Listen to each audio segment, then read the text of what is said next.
Hi, I'm Jill Duffy here with Max Eddy, and this is PCMag Live. The top headline in tech today is that 900 people in Canada have had their social insurance number stolen because of Heartbleed. Yeah, they actually arrested a 19-year-old hacker, I guess we can call him. He was using this to get through the Canadian revenue system to get taxpayers' information. And this is the first time we've seen Heartbleed actually being used in the wild. But we can tell you right now that it's not that hard to do.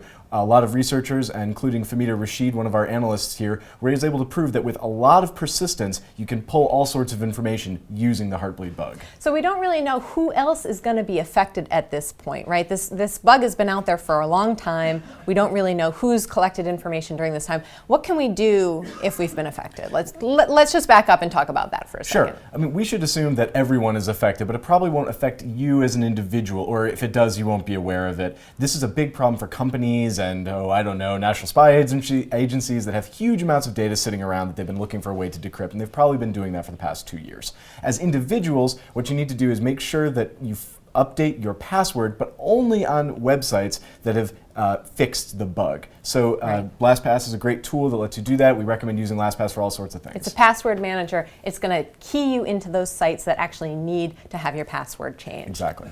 Now, also in the news today, Project Ara has announced that they're going to give $100,000 to a developer who can come up with a neat little widget to plug into the back of their Project Ara phones, which are the modular phones that Google is planning on rolling out in January for $50. So this is sort of an experimental project coming out of Google, as Google is known to have. And there's a little bit of debate here in the office about whether it's going to be successful. I think it's a neat idea. It's a modular phone, so rather than having one piece of hardware, you'll have a screen with lots of little components that can click into it.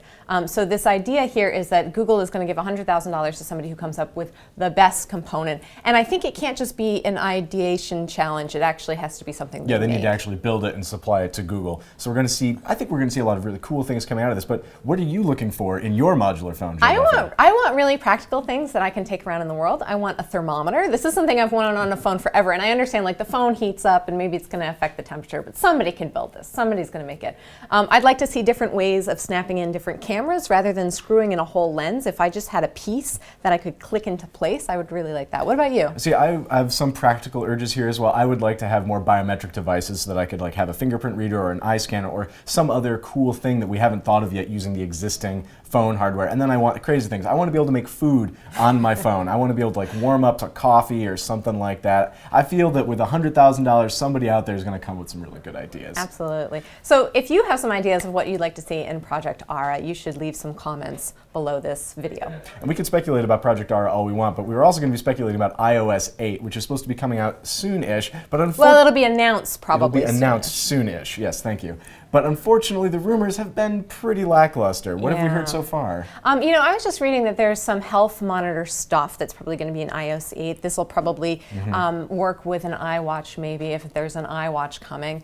That's pretty good, but we've seen a lot of health monitor stuff already. But yeah, the rumors are pretty weak. There's some Yahoo and some Shazam stuff, apparently. If you want Yahoo, you can get Yahoo. If you want Shazam, you can get Shazam.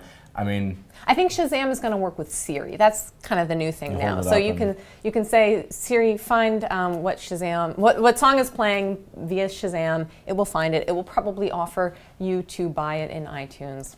So we've issued you a challenge about Project Ara ideas. I'd like to issue another one. Is come up with some new Apple rumors, for goodness sake. Even little things like using the fingerprint scanner in the iPhone 5S to, I don't know, do anything other than authenticate you into Apple systems. Anything like that. Yeah, we want to know what are your iOS 8 rumors. Now, I got to read a question the other day, speaking of the health stuff. So Fitbit Force was recalled. This was a monitor that you would wear on your wrist from Fitbit. It was really a beautiful, wonderful device. I loved it. It was recalled because some people were getting a skin rash. So somebody wrote to me on Twitter and asked, I believe his name was Jeff, he asked, now that he sent his Force back in, what should he buy instead? And I was like, if you didn't have the skin rash, you didn't have to send in your Force. You could just keep it. So the problem is the Force was a wonderful activity monitor that a lot of people liked. It was good for just about everybody. And I think the rest of the devices on the market, it really turns into a matter of what do you need. So if you're looking to spend a lot of money and you want a heart rate monitor, I love this thing called the Basis Carbon Steel Edition. It's a watch. You wear it on your wrist. It takes your heart rate. If you need something for swimming, the Misfit Shine is a good one. It tracks your steps, but it also can go in the pool.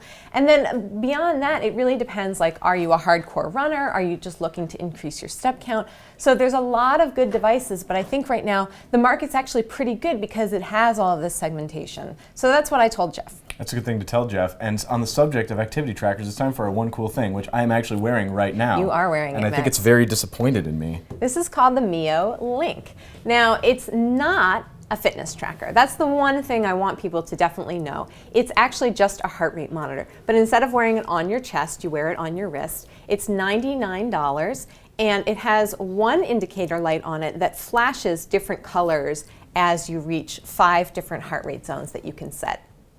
The other nice thing about this is it doesn't just have one app. You can use it with anything that supports Bluetooth Smart or Ant Plus. So if you're already using Strava or Endomondo or Map My Run and you just want to add a heart rate monitor, this is a good one to add because it has that indicator light, like I said, so you can actually see your heart rate zones, which you can't when you're wearing a chest strap.